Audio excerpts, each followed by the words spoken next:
Start. Okay, there we go. Yeah, last time I cut off Cody's intro because as soon as I said I was recording, he started going, but we actually got missed like the first 10 seconds. Oh, that's sad. Yeah. Well, well, okay. But like, all Very right. professional here. I'm just gonna keep this all in. Hey everybody. Welcome to the House of Marks podcast. This is Wes here, and I'm joined by my homie Nate. Yep. Um Cody's gonna be stopping in. He might be in and out a little bit. He's fixing himself a Bobby Fish dinner. Um, Yeah. that was a bad joke. But he is fixing himself fish. Yeah. I was like Bobby Fish. Why do I know that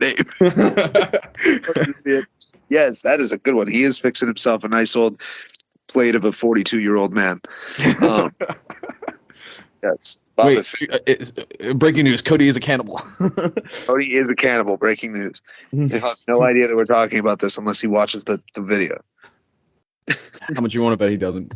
How much you bet nobody watches this? Probably nobody will, but well, speaking of Bobby Fish, Dynamite this week. Dynamite this week. Honestly, probably one of the better episodes of Dynamite for like in the past month. Opened up with Jeff Hardy versus Bobby Fish. Yeah, I forgot about it. Yeah, you know what? You're right. I see. It's one of those things where Dynamite happens, and then 2 days later, I'm like trying to think about what happened. And I'm like, fuck, my memory is so shot. Mm-hmm. Yeah, dude, Bobby Fish versus Jeff Hardy was the shit. If I remember correctly, we saw Whisper in the Wind, which I haven't seen since I was about 7 years old, so that was cool. But yeah, dude, I fucking love Bobby Fish and Jeff Hardy. I mean, Jeff Hardy's been the fucking man of my dreams since I was 2, probably. Actually, I don't remember. I remember the first time I saw him, it was on a video game, and I didn't think he was a real person. Like I could see they had the photo of him, right? They had the photo of the person, but I was like, nah, that's just like a picture of a person. You know what I mean? Like that's not a real thing. Like Jeff Hardy doesn't exist. There's probably a dude who's dressed up as that man for the photo, but this isn't real. And then like a year later, fucking Cody and his brother came up and told me about it, and we watched it, and I saw him on TV, and I shit myself because my favorite. That's my first favorite wrestler ever was Jeff Hardy. I fucking love Jeff Hardy. I fucking love having him on AEW. It's so sweet.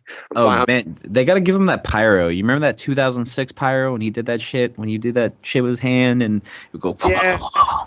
Give him that shit in AEW. You gave all that shit to fucking Cody. You used all the fucking pyro for Cody's ass when he was there.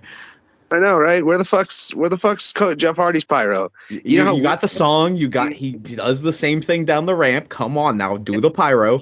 Weird it looked when he debuted and he came out and Matt was getting choked and he came out and he did the finger thing, but there was no He's like, hold on, guys. Yeah, okay. Now I gotta run. Guys, remember me? Look at my thing. I was doing this last week on WWE. We're like, oh my god, go help your brother. Yeah. Yeah, that was hilarious. I remember the pyro. That was like my childhood. I saw Raw in 2006 at the Cajun Dome in Lafayette, Louisiana, where I live, and that was a pinnacle moment. He was Intercontinental Champion. He came out the loudest pyro of any wrestler in WWE. That show for sure, hands down.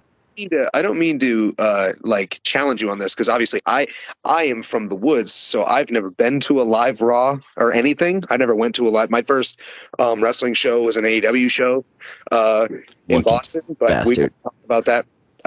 We won't talk about that now because we can't talk about that. The fucking like. My brother went, and that's stupid. Those are stupid things. My brother went because a friend of his was going and was into it. And he was like, yeah, I'll go. He was not as into wrestling as I was, the douchebag. I was so fucking pissed at him because he went to a real Raw in the same arena that I went and saw a live show at, like a fucking live event. And dude, he told me that Kane's was the loudest he experienced. Well, Kane wasn't there when I went there, but I'm sure Kane would have been loud as fuck. I was gonna say Kane, and when he told me that, I was like, okay, that would make sense because the entire like ramp explodes. Like that would be allowed. So I was gonna say, like, I think any pyro would be super loud. Like I don't remember if there was pyro at our show when we went in Boston. I don't remember if there was. I don't think there was, but there definitely could have been. But AW prides themselves on not having super flashy and loud, super loud at least pyro because of I don't even know how to explain what they were talking about. It was like people with I think it was epilepsy or something, the seizure warning shit were like super flashy and stuff like that. They like do away with it and the noise sensitivity and stuff like that. They've been I remember them talking about it like I don't know years ago probably now. How they were priding themselves on that, which good on them I guess. But hey, yeah, dude, just give Jeff Hardy his fucking pyro back. That's all I gotta say. It's fun. Let him come out to more words. Fuck WWE. Oh, hey, man. I honestly, No More Words is cool, but I don't know. I like his theme now. That's the one I'm most nostalgic for. But it is the most nostalgic for sure. But no More Words. Just that was my childhood. You know what I mean? Like, because I loved the original Hardy Boys theme, but the first like real. Well, actually, I know what it was. It was. I had 2007 SmackDown vs. Raw 2007 growing up. That was like my first real WWE game. And whoa. That was your first WWE game? Dude. No, my first one was Raw Attitude Era 1999, which is the one where I discovered wrestling. Oh, okay. Xbox. Very old game. I remember that game. For sure. That was I say that, but it was older than I was for sure. Dude, like I didn't know. Shut your mouth, dude. Like, dude, even SmackDown 2. What was that? What the fuck was that called? Know Your Role? Oh my god, dude. Just Bring It. Shut your mouth. Here Comes the Pain. Here Comes the Pain. Okay. Dude, if you haven't played Here Comes the Pain, even play that now. That game is a gem, dude. I did play Here Comes the Pain, but guess what? It was all after I had played Raw. I think it was Raw's War. I don't remember what the fuck it was called. Hold on. Let me ask Jeeves real quick. Wait, hold on. What system was it on? It was on Xbox. Okay, it was on Xbox, so it would have been just Raw because they had Raw and they had Raw 2 on Xbox. So you played. It was just WWF Raw. I had that game. I ended up getting it like way after the fact. That's interesting though. They also made a WrestleMania game for the Xbox that was actually pretty good. Raw. But yeah, no, that game was sweet. But they hello, boys. It was also something that was really strange too. Oh shit! Look who showed his face. Oh, hey, there he is. What up? I'm sorry. Continue. You fixing that Bobby Fish, huh? Yeah, exactly. Here's something that's really funny though about that video game. Is that video game is actually one of the only video games. I don't know if there was how many more. I think there was only one other one that doesn't include Shawn Michaels. Yeah, there was a few that didn't. Okay, yeah. So like, right. Shut Your Mouth. Shawn Michaels wasn't in it either. He came out in the NWO attire because you remember when they tried to have that angle. That whole thing of those games, right? The game that I had didn't have Shawn Michaels, so here I was not knowing that Shawn Michaels existed, and then all of a sudden he just was there, and they're like, "But he's always been there," and all this other stuff, and I'm like, "Who the fuck is that fucking loser? I've never seen him before in my fucking." Who's this scrawny old guy who says he's the sexy boy? Yeah, right. I was so fucking confused the first time I saw him. I was like, "Who the fuck is this douchebag? I don't fucking care. Breaking hearts. Fuck him. I don't fucking like him." It was so funny. But no, 2007 was the first game that I had, and Jeff Hardy's not in that game. That was where I was going with this. The reason why I like No More Words so much is because Jeff Hardy was not in 2007, and I didn't get another WWE SmackDown vs. Raw game until 2010, which Jeff Hardy was in, and No More Words was already his entrance music. Yeah. Man, that's wild, dude. Man, yeah, it's so weird how the world works like that when you live in isolation in the woods. I mean, that's true. I'm sorry. Like, I didn't take that into account when you mentioned that. That's just wild to me. Dude, I didn't get Wi-Fi in my house until I was in middle school. My town didn't even get cell service until I was a senior in high school. Yeah, I was about to say, I remember like I went up on vacation once, and the only time you could use the phone was if you were at one of the houses. And then all of a sudden, like a year later, when my grandmother passed, I came up here and I looked at my phone. I'm like, I have bars. Yeah. I just noticed, like, I have bars. When did y'all get a cell tower? Dude, that was a trip. Made high I school. bet you that was like the most exciting day in y'all town when y'all looking at your phones like, oh, when are we gonna get bars? Oh my god, it happened. Well, dude, for a lot of people, it wasn't for me because we didn't have cell service. So my phone didn't have cell service. I didn't want to pay for it. So I had a phone. I was like, oh, that's so cool for you guys. Yeah, it's really cool. You guys got cell service. That's awesome. I'm gonna stick to listening to my downloaded songs that I got off of fucking SoundCloud or whatever. So that was a good lengthy topic about games. I do want to also ask before we close that door, Cody, what was your first wrestling game? My first, okay, so it's kind of a two-part answer. The first wrestling game I ever played was it was the one that Nathan owned. It was Raw on the Xbox. Okay. And I just remember like the first time I remember playing it and liking all the guys. Undertaker was like my favorite just because I knew who the Undertaker was and I just thought he was so cool. And then a couple weeks later we watched Raw. I watched Raw for the first time. And I saw Jeff Hardy. I'm like, oh shit, that's the guy from the game. It was pretty cool. That's awesome. And then, but the first game I ever like owned and like played the fuck out of was SmackDown versus Raw 2007. Yep, knew it. Fuck yeah. Okay. That was the first real one that I had too. Man. SmackDown versus Raw 2006 was gold though. Like, didn't play it. Oh, there's a lot of those I didn't play. But you know what was a prime game? WWE 12. I mean, that was a chef's kiss. Did you hear that in the mic? I'll do it again. Chef's kiss, right? Well, look. Actually, no. I take that back. I forgot about who could forget about the classic gem WWE Battlegrounds. Oh, what a beautiful gem. Oh, fuck. My dick is getting so hard. Chef's kisses all around. What a beautiful game that was. Okay. All right. Well, nobody asked me what my fucking first game was. Rude. So, okay. Well, in my defense, I just got in here like 5 minutes ago. Yeah, how dare you, Cody, not know exactly what we're doing right now on the podcast? Okay. Yeah. I will get to the first. How dare I not listen to a podcast we're recording and not streaming live? It's good. Yeah, so look, I'll get to the first segment, but I do want to say, I'll put a picture. I'm actually making a House of Marks Instagram. I figure, Cody, Twitter's more your thing, so I'll make an Instagram page. Of course, you guys can hop in or whatever on discussions. But I'll make a post. I'll make a post because I still have it. I'm really thankful. I have my first couple of wrestling games. I have Raw, Raw. What the fuck was that shit called?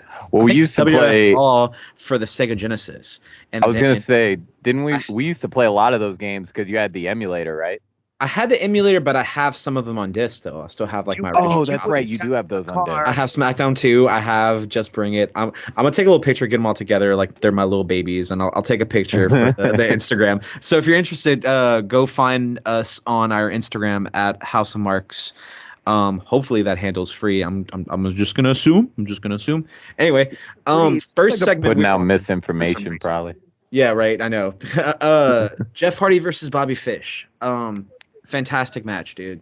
I gotta say, you know what? You could tell Jeff was like getting really exhausted throughout it, but yeah, I will say I was impressed. The thing is, pretty well. He gave me the vibes like when Punk came back. How his first match with Darby was kind of slow paced. If I felt that with Bobby Fish's him and Bobby Fish's match.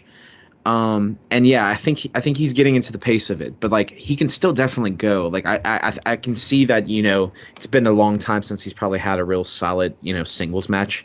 Mm-hmm. Oh, yeah. And that demands a whole lot more than a tag team match any day of the week, honestly. Unless you're fucking Young Bucks or something. But Wes, you got to remember, we don't watch WWE, so we don't know what his matches were like then. Excuse me. Will you speak for yourself?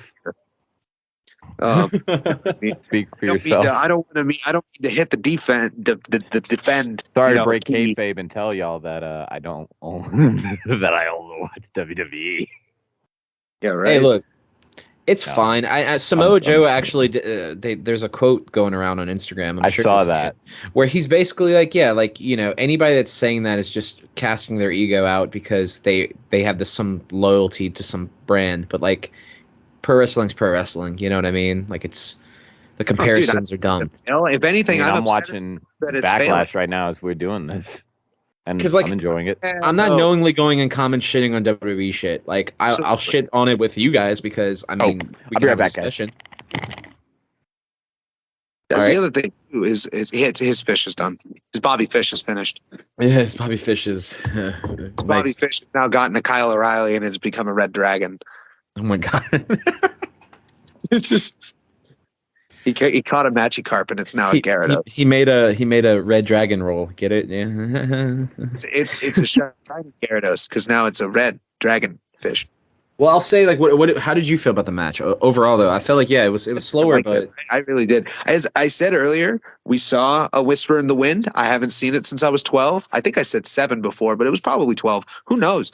I don't remember the last time I saw him do that move, and I love it. I don't even know if he hit it. I just know that I saw it, and I was like, well, wow, that's so cool. Because yeah, I always loved that move. That move was sweet. I remember me and my friends who were obsessed with Jeff Hardy, we used to hit that move on each other, you know, because WWE would tell us not to do it at home, and we would blatantly not listen to them because it's our own fault. They warned us, and we didn't care. You know, I had if a kid got paralyzed, the kid got paralyzed. I mean, come on, man. Like, yeah, dude, no big deal. I broke the front of my dad's car once. I almost seriously maimed one of my friends because we had a ladder match once. That was fun. We used to have a few ladder matches, but the ladder match was usually when my friend would bust it out. I've taken a few Whisper in the Winds in my day of my driveway and across the street from my house, dude. I'll tell you what. I've taken my fair share of spears and DDTs. Some of the DDTs I've taken have hurt though. That's for sure. A compressed of the thing. It was my head was just out enough that I slammed my face in the dirt. Back. Jeez. Back. Welcome back. Okay, Thank you. So overall, it's cool. Overall, that match I thought was really fucking solid. I can't wait to I'll see take more, dude. I'll just Now- say while we're here, the Darby and Jeff Hardy match now, dude. Right, they're the Dude. first ones on the bracket, right? Next week. Next week. It's going to be so great, and I'll tell you why it's going to be great. It's going to be Jeff Hardy doing exactly what he did last week, but Darby Allin being younger than Bobby Fish, being able to take a lot worse things, because Darby does that to himself as he beats the shit out of himself. They're so similar that it's really crazy. You know what I mean? This They is both gonna have be that. a dream match, dude. This is gonna steal the fucking show next week. I've wanted this match since I first saw Darby. That's a fact. Yeah. Like Matt and Jeff were both still in WWE. There was no I remember looking at Darby Allin and saying, this guy feels like the next Jeff Hardy. He does. Because he just feels like he's gonna kill himself in that ring. And we don't want him to. I mean, watching him get thrown into the fucking turnbuckle post is hard to watch.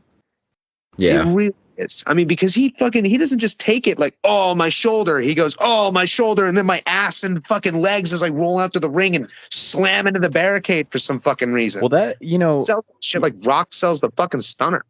The thing about Darby, I wish I want to see that dude go till he's 40, like in his 40s. But the problem is the way he's going. I don't think he'll make. I think he's gonna be retiring within the next, maybe within 10 years. I just think he's. Sad thing is, that's why I don't think he hasn't been taking that bad of bumps. Honestly, they have to. Well, they don't book. They've been lower. You notice they're not booking him as much. Yeah, for that reason, I'm assuming is just so he doesn't kill him, wear and tear in his body as much. And also ultimately as he gets older, he's gonna slow down. I think now he's they're saving the big spots for certain matches with him. Yeah, he's not even 30. I know he's like a year older than me. Yeah. Here's the thing: the whole mindset of I'm gonna die in the ring. That's a great mindset, especially if you're like an indie guy. But Joey once you've Janela. made it to, yeah, exactly. Once you've made it to Darby's level, what's the point in that? You've already made it big. You don't need to do these spots. And it gets to a point, it's almost like Mick Foley, where the fans are like, hey, can you not? Because we actually like you and we don't want you, you know. Yeah. I mean, look at the fact Mick Foley, at the end of his career, the dude barely could stand up straight. I mean, he couldn't do through the ringer. a lot of the matches that, you know, he didn't have a long career. And he if he did not put himself through the type of punishment that he did, Mick Foley probably could have wrestled maybe another 10 years. Yeah, the thing about it, though, is the butterfly effect. We wouldn't have gotten that Hell in a Cell spot. Yeah. I'm not going to lie. There's historical moments that made his career because of the shit that he did. We wouldn't get a shot of Mick Foley with his teeth in his nose. Yeah. You know, any of that stuff. We wouldn't have got any of that. But either way, I mean, I think like, you know, the Hell in a Cell match was one thing, but I think once you get into like some of the extra shit, like the match he had with The Rock with them like 30 chair shots to the head, you know, shit like that. But Mick Foley said that The Rock went too far. They didn't plan that. Yeah. But anyway. So the match Darby is good. And it's gonna be fucking amazing. I feel like that's going to be a really good fucking match. Yeah, I was about to say. I think it will be too. I'm looking forward to it. Just because we're on the subject, can we also bring up how fucking stiff Jeff Hardy has been hitting the fucking Swanton lately? Oh, he doesn't. Yeah. Edge has said hands down it's the most painful move to take in pro wrestling. Oh my god! And that's saying with Edge, that's even saying when he used to roll through it and land on his ass, he's just fucking flat chesting that shit right onto his back like a fucking real senton. Well, and he said like he has to do it like that now because he's fucked up. He tried to do like a ninja roll, he said, but it just fucked up his neck too much. He couldn't do it. Yeah. It sucks. And again, it's one of those things where maybe he should just stop and just do the twist of fate. But at the end of the day, you know, he's not going to. I also think that like this is probably his last big run. So they're billing it as has to be saying it's their last tag team run right now. So it's like, you know, go out with a bang, you know what I mean? And then he can finally just, you know, retire and, you know, let him go home. He's in his what, like late 40s? Mm-hmm. I don't know if it's late 40s, but how old is Jeff Hardy? You asking Jeeves? Jeff Hardy's 44. 44. We looked it up. We looked it up when he wrestled Bobby Fish because I said that I think Bobby Fish is older than Jeff Hardy, and I think he's older. Like I think Bobby Fish is 45 and Jeff's 44. Yeah. Wow. Yes, he did look that up, and that's so wild to think about. So, what was Bobby Fish doing during the Attitude Era? Like the fuck? I don't think he didn't start wrestling until 2002. You got to remember, Jeff started at 16. Like he had his match in WWE at 16. I know. We talked about this. Yeah. Well, at least we did. They didn't hear it though. The fans didn't hear us talk about it. Well, okay. I really think Jeff versus Darby is going to be fucking awesome. I'm looking forward to that. But on to next match. Butcher, Blade, and Angelico versus Blackpool Combat Club. How fucking dumb is it that Butcher was supposed to be a fucking threat to Wardlow, and yet 2 weeks later he's jobbed out to the BCC? What?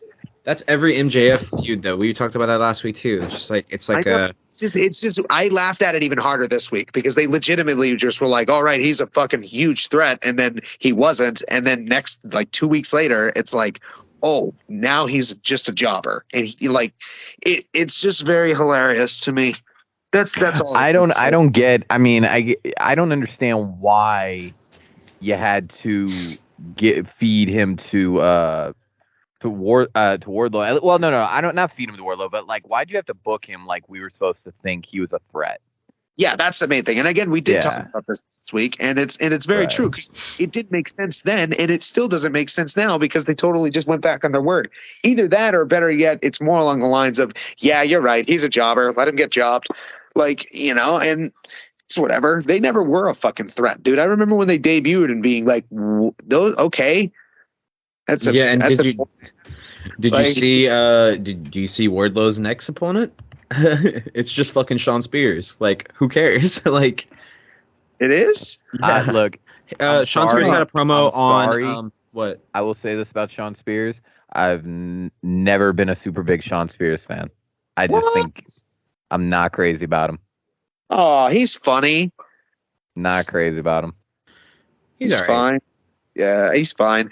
I think his debut was done not correctly, but good enough. Like, I thought it was cool, but then it just kind of stopped, you know? And the other thing too is I'm sad about Tully not being there anymore. I know he's doing shit in Ring of Honor now. He's got his own, what is it, Tully's Talent Agency or some shit like that. With I can't Brian remember. Cage and a bunch of other. Oh, that's right. He did do that. Yeah, he's got Brian Cage and a bunch of dudes. But that is what the Pinnacle should have been. It shouldn't have been MJF. It should have been Tully. Let Tully fucking talk and stand with MJF and tell him the promos like Kenny and Don Callis. You know Yeah, what but I mean? a Don't guy let it like be MJF with the ability he has to talk, you the gotta let him residential talk. guy. Like, it seems stupid that Tully was even there if he wasn't going to be the leader. You know what I mean? Yeah. Why should I at all believe that Tully Blanchard would let a douchebag like MJF fucking lead his troops? He's Yeah. the one who gathered them all. It wasn't MJF. It was Tully. Yeah. Half that group was founded by Tully. Like, it didn't make any fucking sense to me at all. It really didn't. Yeah, I don't even. I'm glad that he's not with them anymore for the sake of their own careers. And also, what the fuck happened? Is the Pinnacle just fucking MJF and Sean Spears now? Is it just a tag team? Because FTR is not in the Pinnacle anymore. Well, they made yeah, it clear. I don't think they even referenced Pinnacle since FTR did their little split.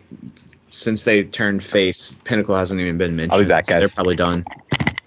It's so weird. It's so weird. Yeah, it's, you know, because it was like they were only there for the MJF breaking off from the Inner Circle, which everybody knew was going to happen. Like, it was weird. It was weird. I think the Pinnacle was done poorly, and I think if it could have been done correctly, and it could have been a major faction. Yeah. I actually believe that, because that's the thing is I don't like MJF. You know, as kayfabe, like wrestling fan, you know what I mean? I don't like MJF because he's a douchebag. But and I sent it to the group chat, and Wes, if you wouldn't mind, could you put it in the video, the picture that I sent to the group chat of MJF's tweet this morning? Of it was Oh yeah, okay. this morning to the beautiful tweet of MJF saying, "I'd say Happy Mother's Day, but my mom is a dumb skank." How can I literally hate a man that tweets that? I mean, it's just fucking hilarious.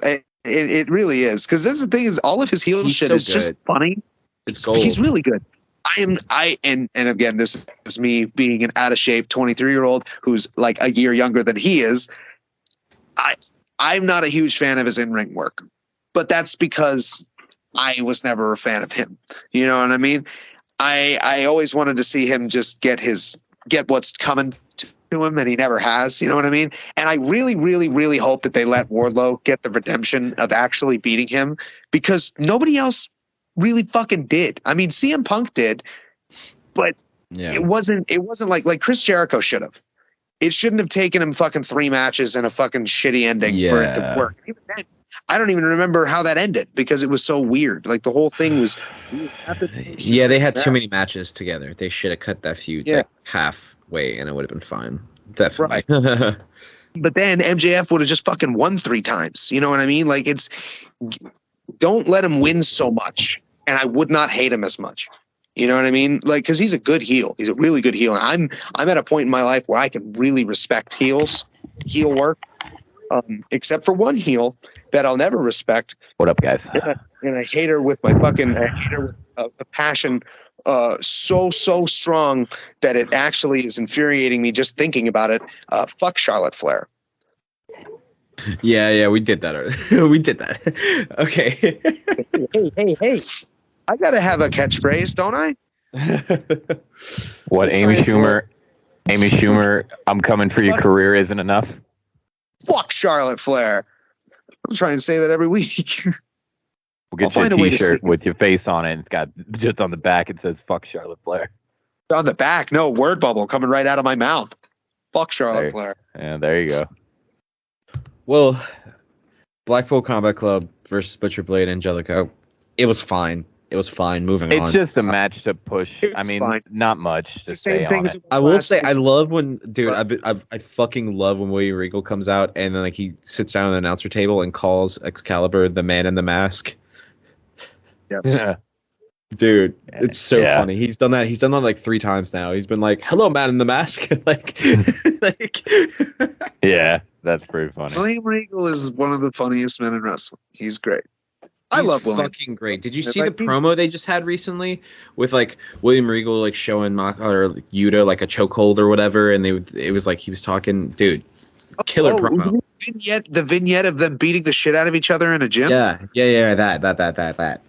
I thought that was I loved the promo, but the whole I was almost just too like awestruck of watching this weird. Just it was like, you know, oh yes, Wheeler Yuta, you young 20-year-old, come get the shit kicked out of you by us really old veterans. And it was like, okay, yeah. Like, are you worrying anything, Wheeler? Wheeler is there fucking kicking his fucking skull in and choking him the fuck out? It's like, why are you abusing the poor boy? Give him a fucking water break for fuck's sake. All right, he's taking enough damage. It's fucked up, dude. I was really drawn back by that. I was like, I gotta step back. I couldn't even pay attention to when you said like the promo. I was like, there was a promo. What was the promo? I don't remember. I remember them kicking the shit out of Wheeler Yuta for some fucking reason.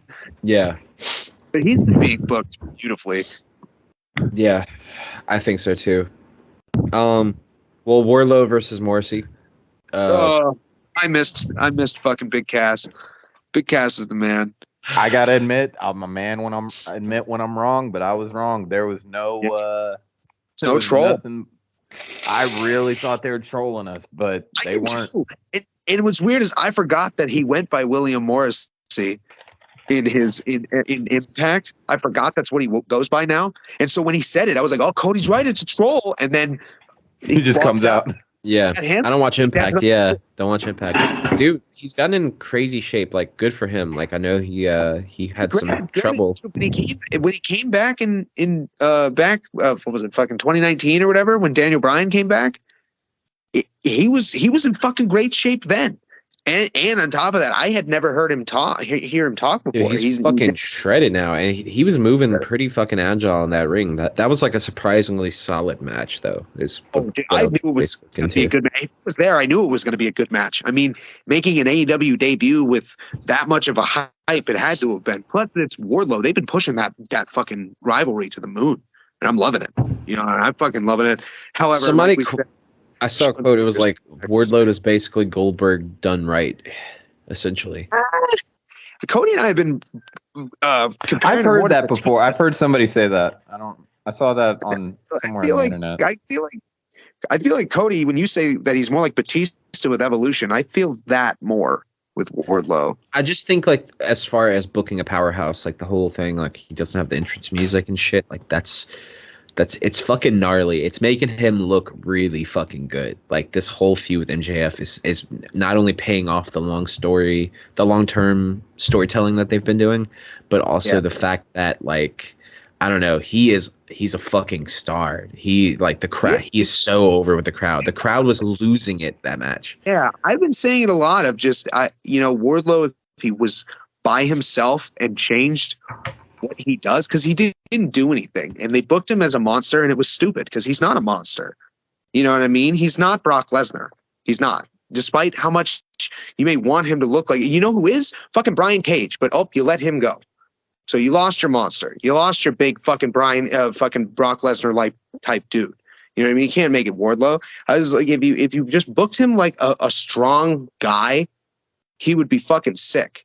Like, make him his own thing, let him talk, and fucking let him do the shit that he wants to do. Or better yet, like the shit that he can do, because he's shown that he can do cool shit.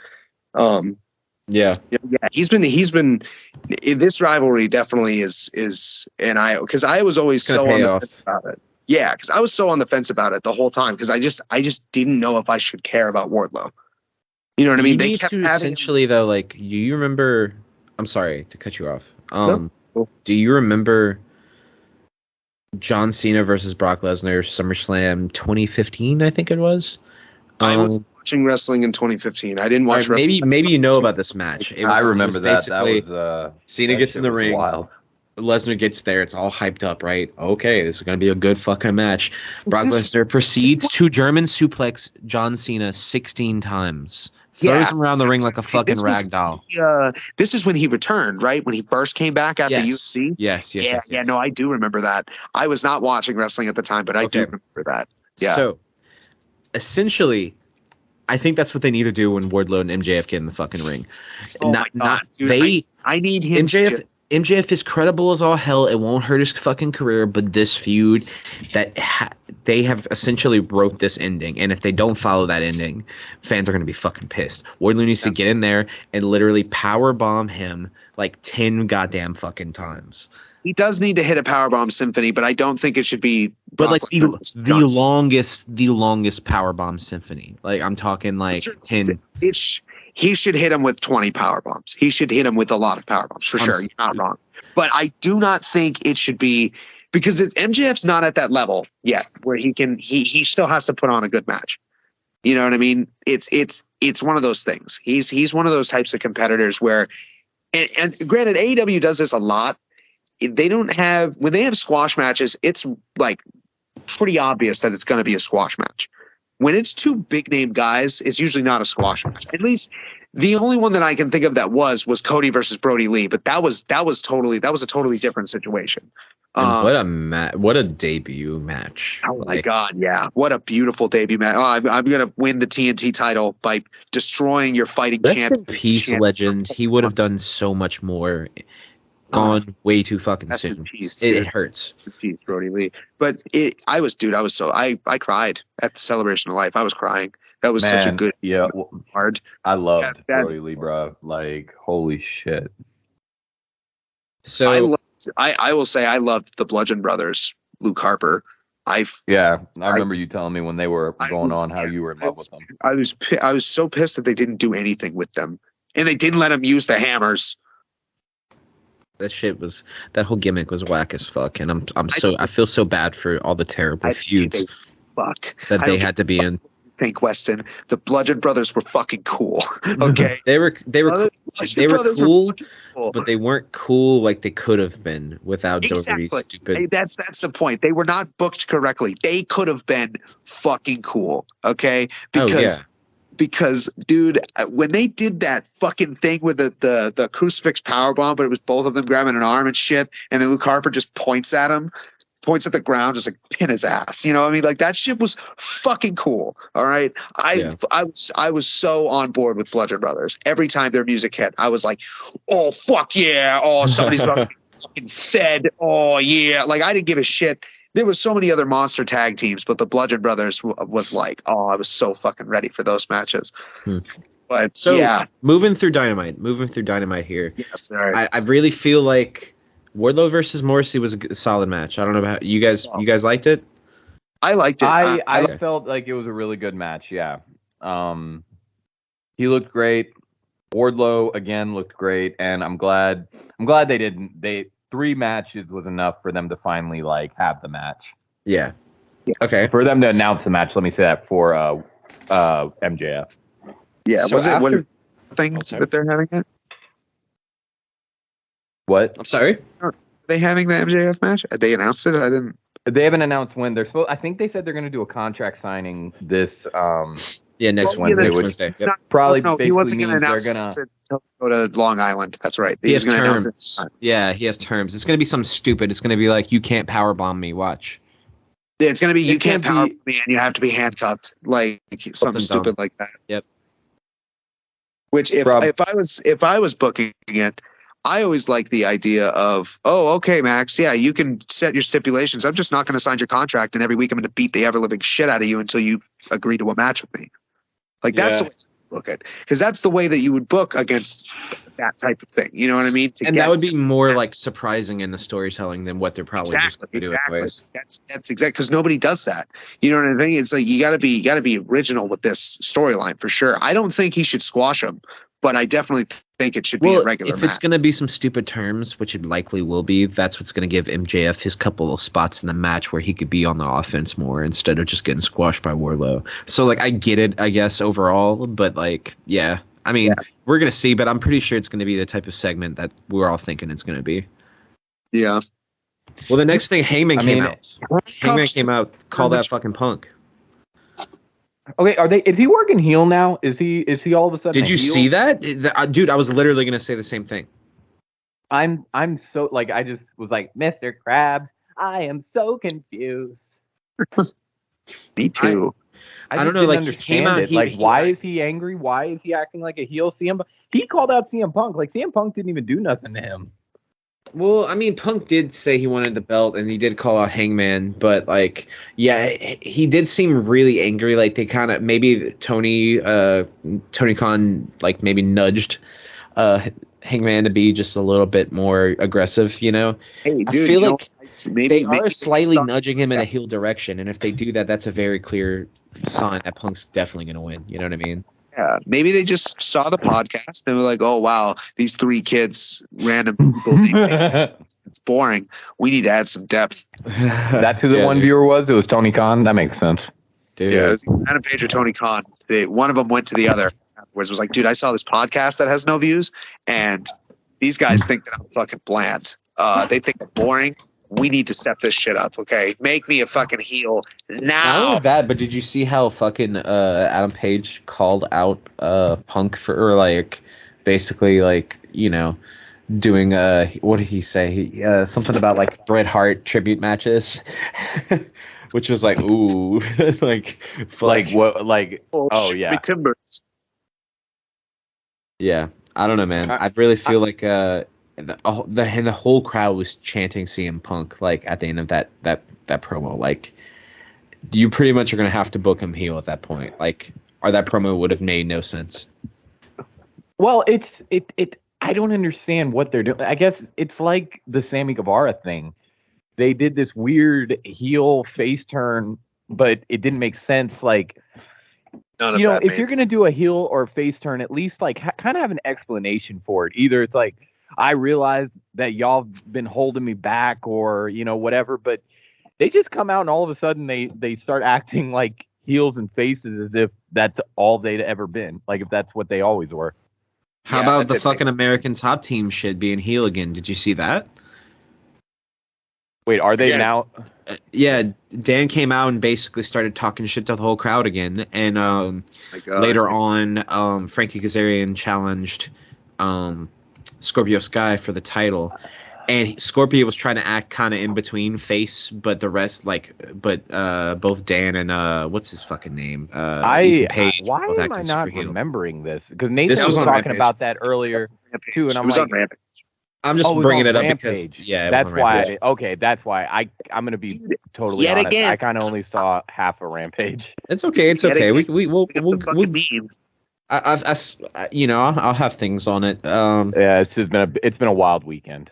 I really think Punk really needs to get this fucking belt. I can go on a whole rant about this. Punk needs this fucking belt. Punk needs it now. If not now, then when? This is the best run. This is the best run of his career thus far, for sure. And and I know people are going to be like, "What about the Best in the World era when he had the WWE belt?" Yeah, but he was facing Ryback and Big Show and fucking people who didn't matter a fuck. If you actually look at the matches during his championship run, the matches weren't the thing. It was the promos. I gotta disagree personally because, I mean, the storylines around that time, his shit with Cena was good. Were better. Well, the Cena, but the whole shit with Triple H. But about the shit with AJ Lee and Daniel Bryan and Kane love triangle, that was kind of weird, but it worked. I mean, he had matches with Alberto Del Rio. He had match. You know, I gotta say personally, I like that era better, but he has been putting on great matches. I mean, the dog collar match he had is like, I'll reference a video here just because I'm a real fan of Parts Unknown's channel. They just did a video of why this run's the best CM Punk run, and like all the points they bring up, I could list here, but I'm not gonna just like say the same shit. But if you haven't seen that video, it's an interesting I'll have to discussion check on it. But I feel like he's at the peak. You know? Yeah, definitely.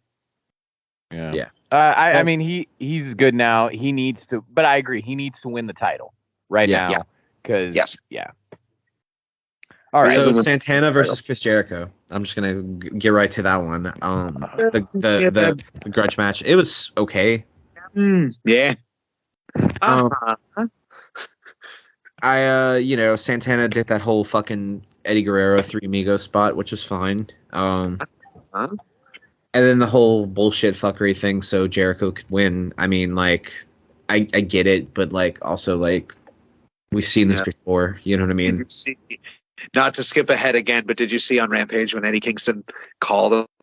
That was fucking cool. That was fucking awesome. That was cool. That was awesome. I really don't like. I have not been into this, and I am not an Eddie Kingston fan. It's like he's very hit or miss with me. But that, oh god, that was a home run. That was a. I'm a huge promo. Kingston fan, but I can see why some people aren't.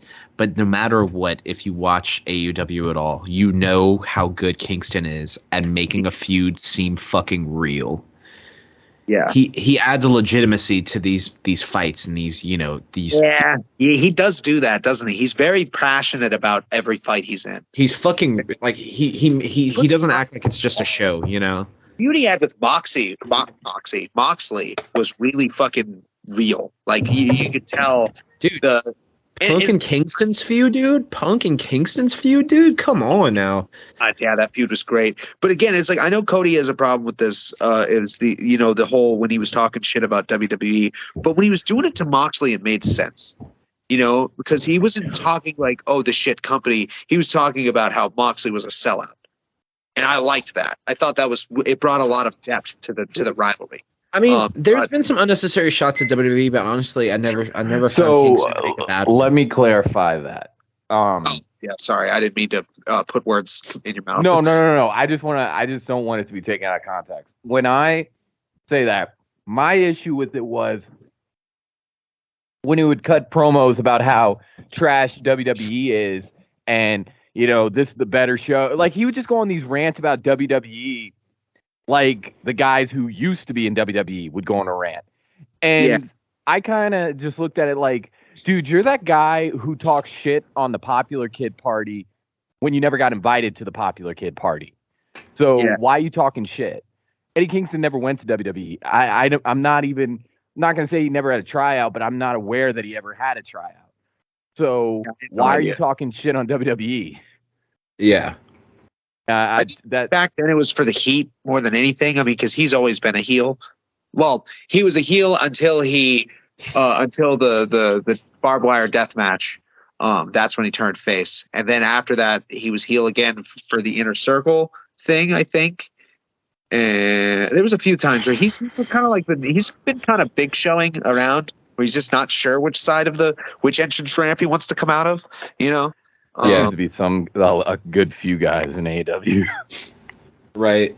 Well, granted, AEW is also the type of place where the term heel and face is a very fine line. You know what I mean? It's a very blurred line. There's a lot of people that dance in between. There are people who are faces for sure, people who are heels for sure, but then there's a lot of what I would consider anti-heroes. You know what I mean? Tweeners. Yeah, like for instance, fucking House of Black. Those guys are face to the fucking moon. All right, they get cheered to death.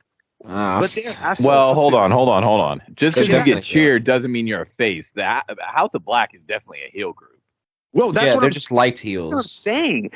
I know that. That's what I'm saying. It's like it's a faded line because at the end of the day, they're treated like faces. They're over as fuck, even though they're heels to everybody.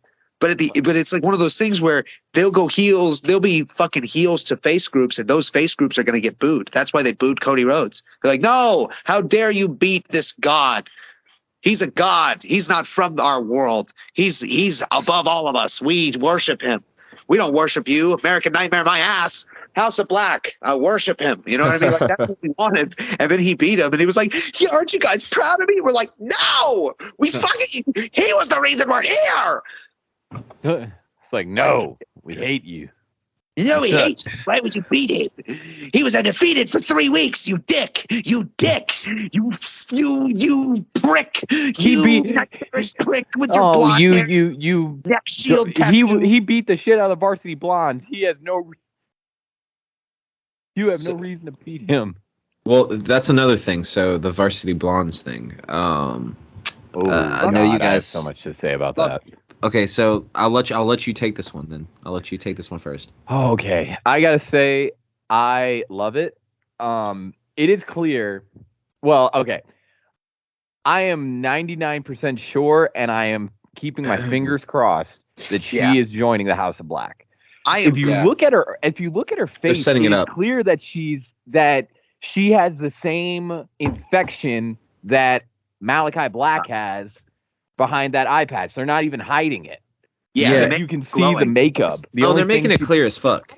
Yeah. It was subtle for a while, but last week it was very prominent. That shit was rolling. And it's one of those things where when you're looking at it in kayfabe, that is teasing something. But on the other hand, what I'm praying to God doesn't happen.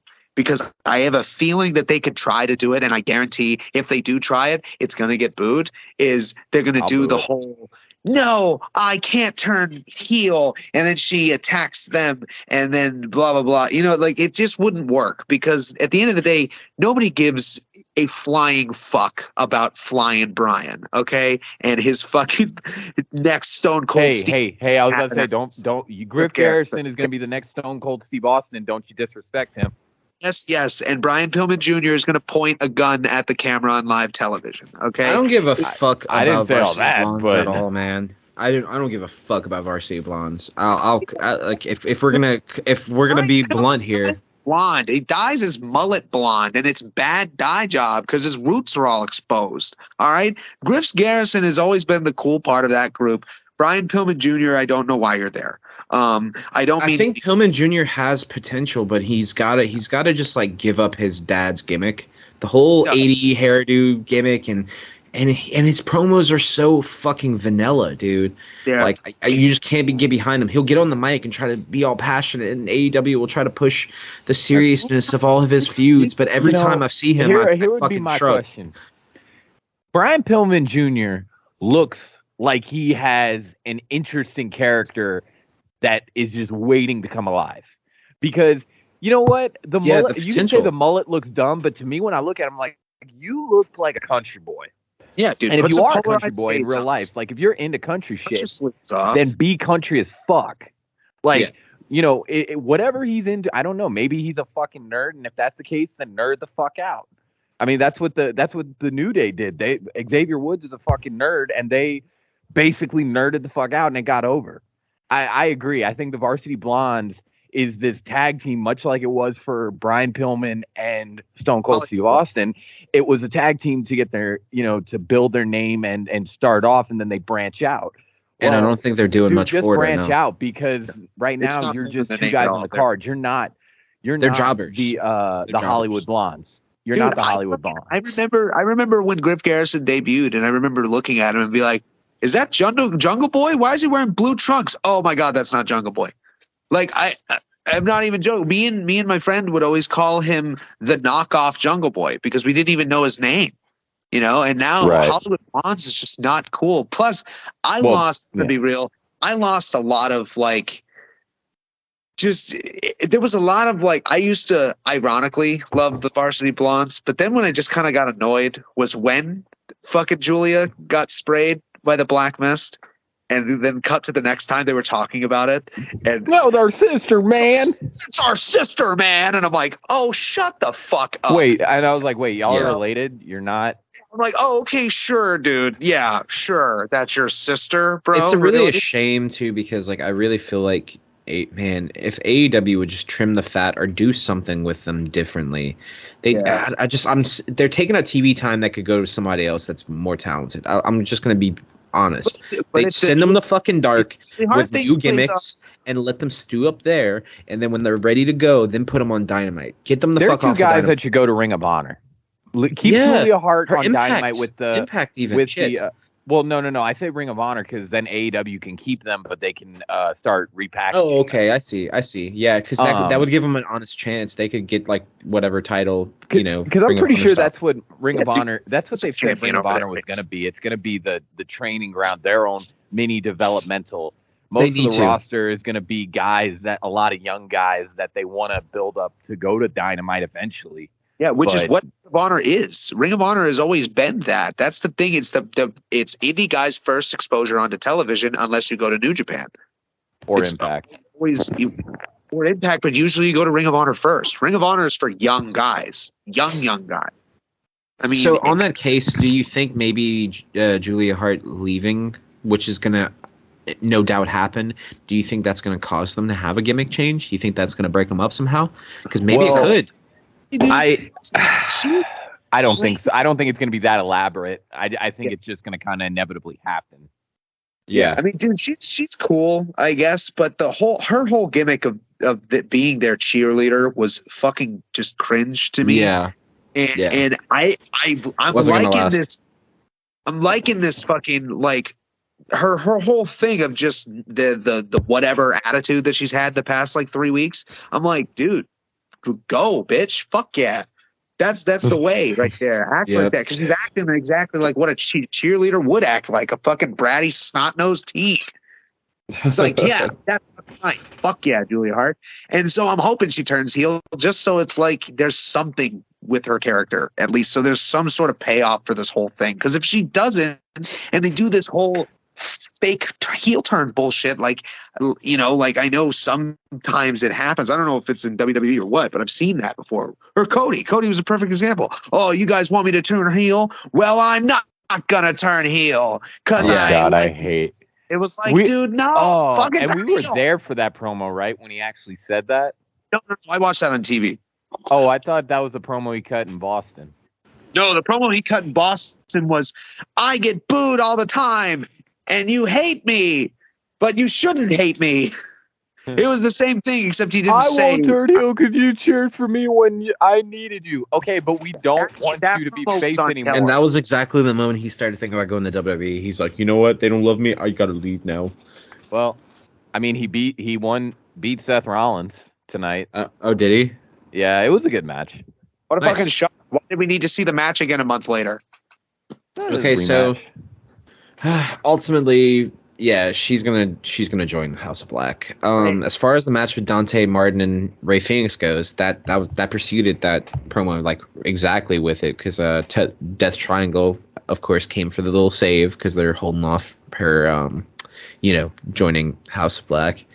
So yeah, Dante Martin versus Ray Phoenix. Another men's tournament match for the Owen Hart Foundation tournament. I don't know. What do you guys think about this one? Well, I kind of have a bias. Personally, I don't really care how the match went. I'm just going to even say, because I'm off the top of my head, I'm having trouble remembering it. I watched it, but I'm, memory loss and shit, or short-term memory loss and shit like that. Damn 420 shit. Yeah. I fucking know that match was great. Okay, because I'm a huge fan of Ray Phoenix. I mean, Ray Phoenix is a fucking animal of a high flyer. Yeah. He's a spot junkie. He's not even a spot monkey. He is a spot junkie. He is addicted to doing ridiculously stupid spots. And Dante Martin and technically honestly, Darius too, both of them, Top Flight, are fucking amazing. They're super talented. If Darius could just stop rolling his fucking ankle or whatever the fuck keeps happening to him. Because Darius to me is the good one. I always thought Darius was better than Dante, but now I'm like, well, if Dante's fucking healthy and he's doing cool shit. Like he does some cool shit. And I remember when they announced that match feeling very excited for it because they were both fucking just ridiculously good talents. Dante is going places personally. Yeah, and he's starting to win me over. Like, yeah, if Darius can fucking stay healthy, dude, they're both going places for sure. They could fucking take over the tag team division eventually. If he could just stay healthy. And honestly, it bums me out. He was only back for like a fucking couple weeks before he was injured again. It really sucks because that bummed me out. I'm a huge Top Flight fan now, at least. I used to not really care because they were, whatever. But the more that you watch them, they were cool. They were cool in the ring. They were very entertaining to watch. There It was a wouldn't really have cool looked- spot where they went up on the turnbuckle and they did this like double moonsault to one another. Yeah, I was and about landed to on say feet. that. Yeah, that was What a pretty dope. spot! The match was good. I am a little surprised that Dante didn't win. I was kind of expecting that he I'm was going not. to win. I'm not surprised at all. I mean, Who is Ray Phoenix? Who's he facing? I don't know. Shit, I'm gonna have to look that up later. Like, what's the actual matches? Because they did show it at the end of Rampage. Yeah, there's the Joker. I saw there's going to be a Joker bracket, and I forgot who's going to. Well, I'll face tell you what. in this I'm gonna breakdown. pull this up now. I'm gonna pull this Yeah. up. Or, I'll keep going though. Yeah. So basically, I was surprised by that, but I mean, the match was great. I'm not even that upset. Ray Phoenix is a great wrestler, great high flyer. Super good. You know, the Owen Hart Foundation tournament in general, I'm kind of just like, I'm excited for it, but Yeah, it's been great. It's been the whole qualifying matches have been great. They've been doing good. Even the women's matches, I think, haven't been that bad. You know, I mean, they're definitely better than most.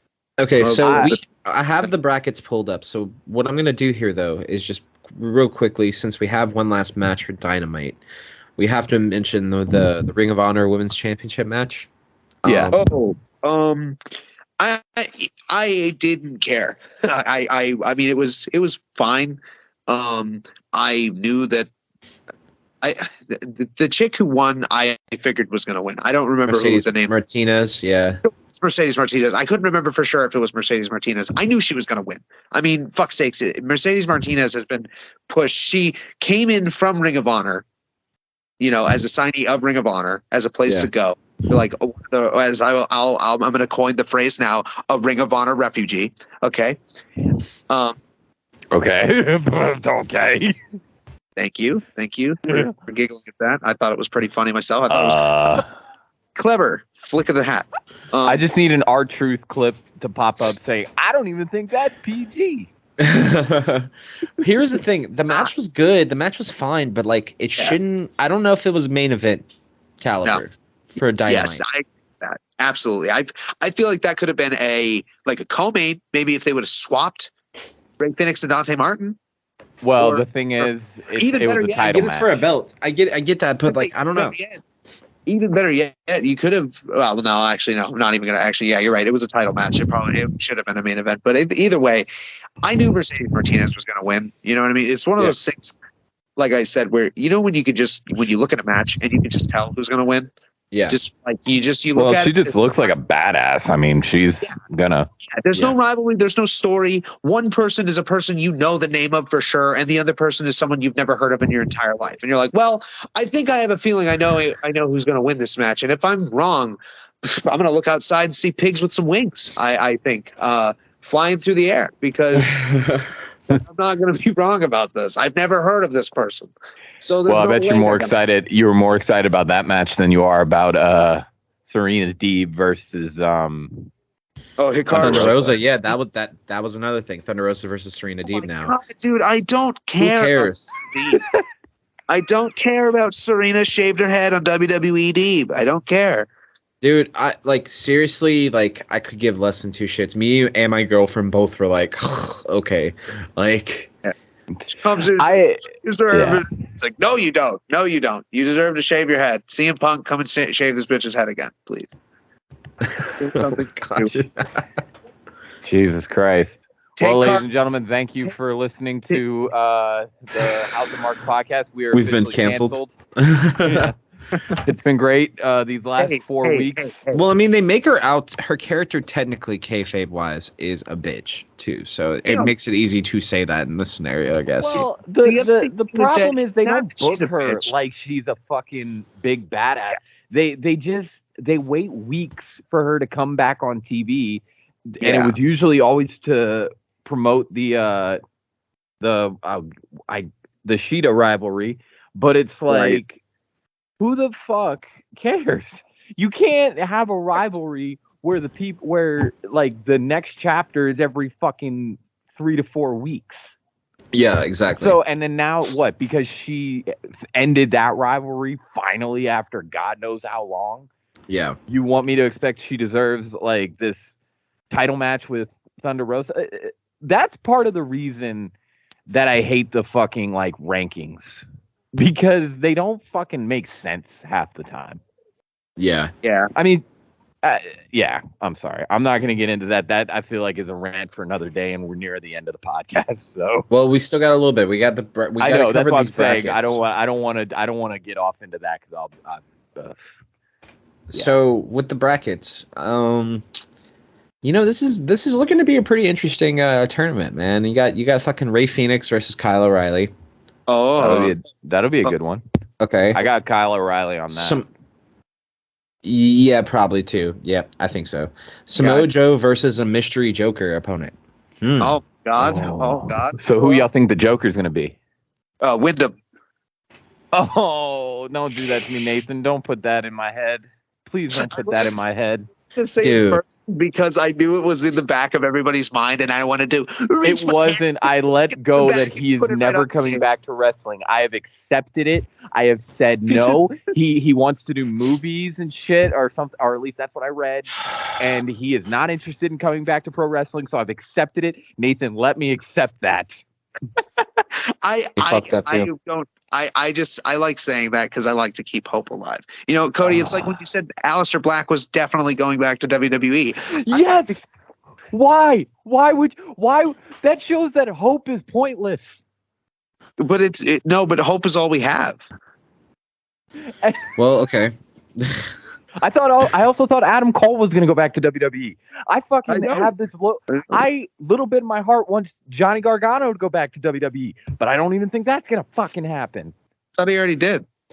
No, he went brought his new baby to the Performance Center to show everybody. And Candice LeRae just got her contract expired too, so she's gone. Oh, well, they're definitely going to control your narrative. That's for sure. Cody, Cody. What? So you're I'm taking you're disappointed Aleister Black's not in WWE or that Adam Cole's not in WWE. No, anymore? I am not. I'm fine with it. It is good. It's been like 8-9 months. There's a whole baby. Fuck you. Fuck you. I'm sorry. Weston, if you don't actually like take the actual clip and put it into the video right then and there when you play that, I will be mad. But no, yeah, I please don't get me all pumped thinking about Wyndham because I'm gonna. Oh, dude, I was just saying it because I know you were. I know you were. In the wrestling world, because who knows? Who knows? Next one, Jeff Hardy versus Darby Allin. We already talked about that one. Yeah, now who's gonna win? I'd imagine Darby. I would imagine Darby too, but you never know. Never know. Yeah. And then Adam Cole versus Dax Hardwood. Adam Cole, I think, will win that. Probably is going to have that, unless they push Dax, but I doubt it. I have this weird feeling, right? I have this weird feeling with Dax because of how personal they are to like old school style wrestling and to the Hart family and everything. I feel like there's a chance that Dax might win it. They might just pull that because that would be the type of guy that Owen would probably want to win, That's what I'm thinking too. I just have that small feeling. You really never know. A lot of these matches, it's funny you say that this is going to be an interesting tournament because you're right. It very much is going to be interesting for sure. Like I can't really tell which way a lot of these matches are going to go. And they're all going to be entertaining. Most tournaments, there's always your few throwaway matches. I feel like all of these are going to be solid fucking matches. I mean, they've done a good job. They've done a good job of. Yeah, sorry, Cody. Don't mean to cut you off. That's all I was gonna say. They've done a good job of booking these. I will say, just if I can just like list off a few rapid fire real quick, I'm gonna say Samoa Joe, the Joker, or Dax is gonna win this tournament. Yeah. So I don't know about the Joker. It depends on who it is. I mean, it would have to be a big name guy. The way AEW is though, like if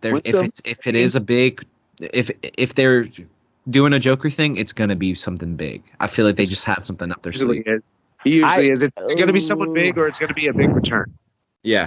Or it might be some random person from New Japan, but like I'm really hoping it's not that. I don't think it's gonna be. It's gonna be a guy Kenny that's Omega. coming to AEW. Yeah. I feel like Right? this is so separate. Anything that they're gonna do in New Japan's gonna be for Forbidden Door, and that's it. Yeah. Whoa! I'm sorry, guys. This is breaking news. Backlash is on, and it looks. Who is this person that? It looks like a new partner for Edge. Who? What? I don't have no clue what you're talking about. What? I'm Okay. WWE Backlash is I was on. going to say, sorry, Wes. It's fucking Rhea Ripley. Holy shit! Who? Rhea Ripley just fucking joined Edge's group. I kind of Judgment. figured that was going to happen. They were teasing Judgment that. Day. Yeah, I don't mean to shit on our beliefs, Weston, but I actually was kind of interested in that because that was the Edge gimmick that's happening right now. In my opinion, is WWE's answer to the House of Black. Yeah. That's really what it is. Well, this It's- actually even works because remember I told you today that if Rhea Ripley somehow like went to shit with WWE and she goes to AEW, she needs to join the House of Black. the House of Black. It's the only place it would make sense. Right. And also, Dude. it was confirmed, Cody. I know we were talking about it. It was confirmed she is dating Buddy Matthews, which is also hilarious. That's what I thought. I thought that's what had happened. But I again, here's the thing: is that that whole thing is. I knew that was going to fucking happen, Cody. I totally fucking did. I really am. I'm so fucking interested in what Edge is doing lately because it really is just. It seems like it's WWE's answer to what AEW's been doing with Malachi Black. Really, it really is. It's different. It's totally different. It's booked completely different, but it's the same fucking thing. Yeah. it's the thing. similar. Well, it started out with Edge coming out dressed in all fucking black in a black suit with the weird black light, and then all of a sudden, he brings in a secondary guy who's really fucking big, named Damian Priest, and now they're bringing in another person who is dating the third member of House of Black. that Wrong, Cody? so Tom, the Wicked Witch of the West? You're gonna tell me I'm wrong? Are you gonna tell me that I'm wrong? This is Yeah, Rampage, but you- baby. Art. Yeah, sorry, Art, Weston. We'll go. All right, back to AEW. Sorry. Yeah, sorry. That was kind of breaking news. I'm glad you told me, Cody, because I'm not there to see it. That's you're kind of good. cool. Yeah. I kind of, if there was something cool happening, I was gonna like react to it just for the podcast. Just for the podcast. It's fine. Yeah, Backlash is on. Woohoo. Fucking Cody's WWE minute. Oh, don't worry. There's gonna be plenty of them. That's gonna be Cody's. That's gonna be the secondary. Eventually, I'm gonna get y'all to. Do you Branch want out to and cock do it. back fucking Roman Reigns fist for him too? Before he You know what? Do not disrespect the tribal chief. Oh my god. Oh my god. All right, you know what? It's been real, but I think I'm going to leave the podcast. Hey, Cody. All right, let's get to Rampage then. Wait, Cody. I do Welcome wanna to just Cody Loves Roman Reigns, the podcast. I'm your host, not Cody. Yeah, Did welcome. I say Cody Rhodes? Yeah, welcome to Cody loves to suck Roman Reigns off ASMR. Hey, don't get mad because I acknowledge him. Yeah. Okay. Cody, welcome to Cody sucks off Roman Reigns for 60 minutes ASMR the podcast. This is so unhinged, but I love it. Okay. Yeah. Rampage. But, y'all. Rampage. Anyway, Yeah, let's get into Rampage. Britt Baker, Jamie Hayter versus Tony Storm and Ruby Soho. It was fine. uh-huh. I mean, I don't know. I I don't care. I feel like all right. I'm going to say this a lot over these next few matches, but I'm going to keep saying it until maybe somebody in the ether fucking hears me. But Right. I think Rampage is just fucking lacking, dude.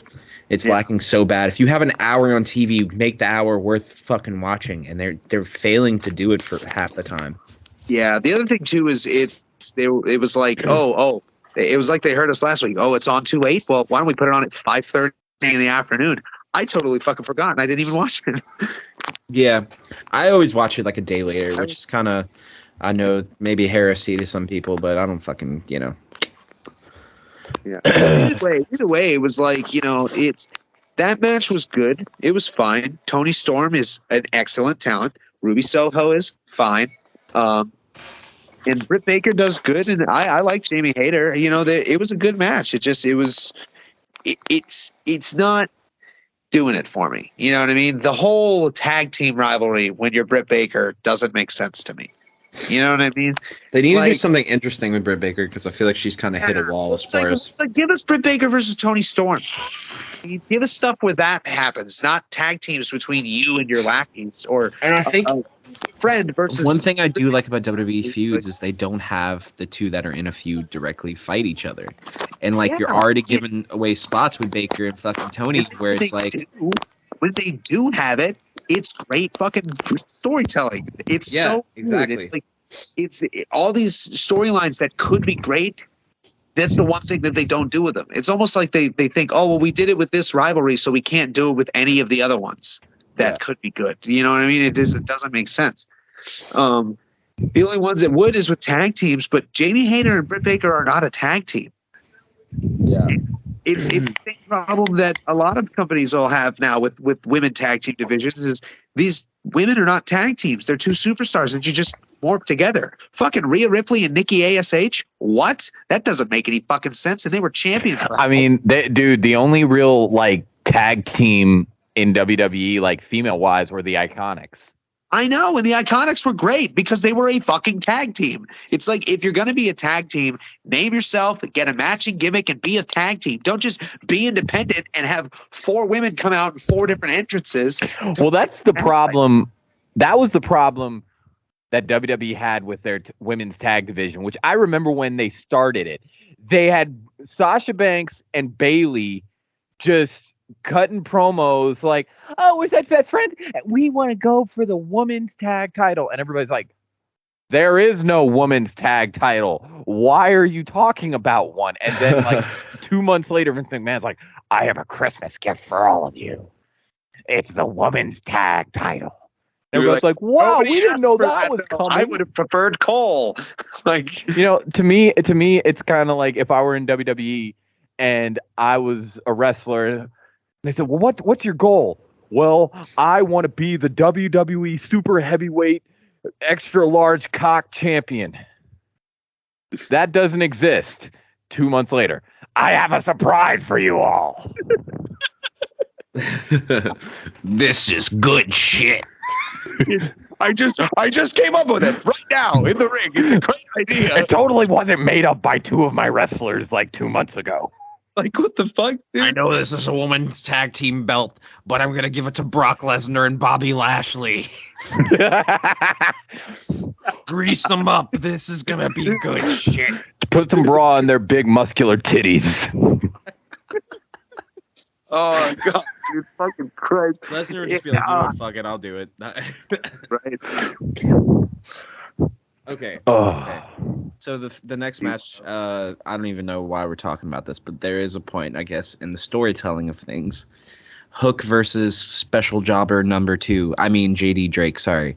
It's a special jobber number 2, dude. Are you kidding me? He's probably like number 15 So like, on the jobber totem pole.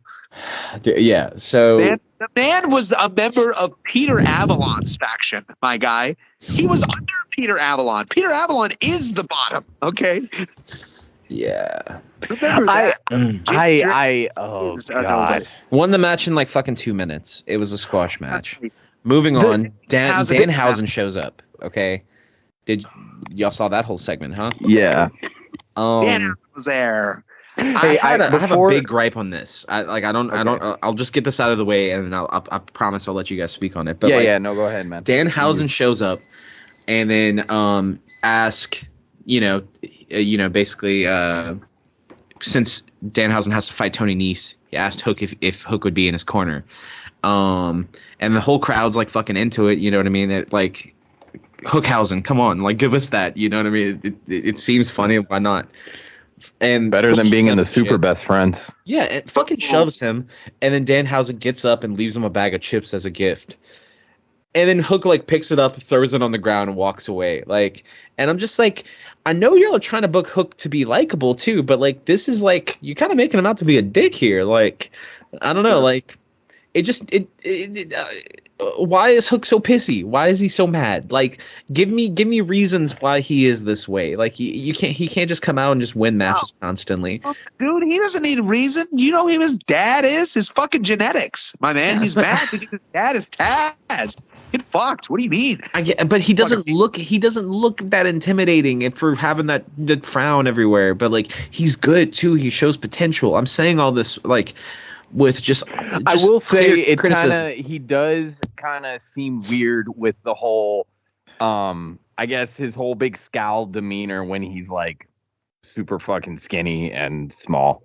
I just feel like give me more behind that instead of just like showing it. You know what I mean? I don't know. Yeah, I get you. At least build more character development. Maybe if he talked. Well, he did. I mean, he said like 3 words once. He finally managed to say a word. Yeah. Yeah. He doesn't talk. But the other thing too is I just wanted to get this out there because you know me, I'm a man who is a nonconformist, and as General Hart, I'm a goth kid from South Park. I don't like Hookhausen. I don't like the idea of it. I don't like it. I don't think it's like, it feels like people are like thinking that it's going to be Rock and Sock Connection, and it's not going to be because it's just not. I don't know, like if you don't do it for long, if you do it for like just like 2 events or something, do it a short-term thing, it would be entertaining. It just when I heard it, I literally it was a cringe all the way down to my soul where I'm like, no, please don't associate Hook with that. But then I know there was everybody in the arena who was fucking like feeding it like they were mind controlled. Like, I mean, there's like some funny memes coming out of it. I don't know, like I want to see. It was like, oh my god, the fucking pop that it got. I was like, this is gonna happen, and I don't want it to. If it lasts anything longer than 2 weeks, I will be kind of over it. Okay. What I gotta say is, you know what? I'll give it a chance because I've been surprised before. There are times I've been surprised, but in 2 weeks, I'm not caring anymore. I'm gonna give it a little more than 2 weeks. I'd say like a month. Yeah, solid. a month is fair. Or and like little funny. The problem is, you know, the problem is. I kind of agree with you, Nathan. It seems like it has this Rock and Sock Connection vibe. The reason that doesn't work because it's just for because these they're two just guys so is because different from each Hook, other. That's all.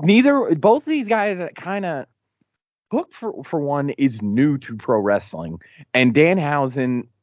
Look, there's a lot of guys like us who didn't watch Ring of Honor, so we're not in on the whole Danhausen joke. We don't fully understand Danhausen. So you kind of, for a large portion of your audience, have 2 guys that are fairly new to each other's eyes. They haven't booked Danhausen like he should. There's a lot of guys who did watch him in Ring of Honor and understand everything and love him, who are like, you're not really booking him fair because you're not booking him right because you're not explaining why. You're not explaining the joke. You're not explaining why it's funny, or you're not showing why it's funny. They just expect you to know, and it's weird. It is very much. It's very much like in my experience, dude. The only thing that I know about Danhausen, all right, is that when I watch Botchamania, if somebody swears on camera. It'll sometimes cut to a video of Danhausen going, no swearing, as he talking to like a fucking, like he's interviewing somebody.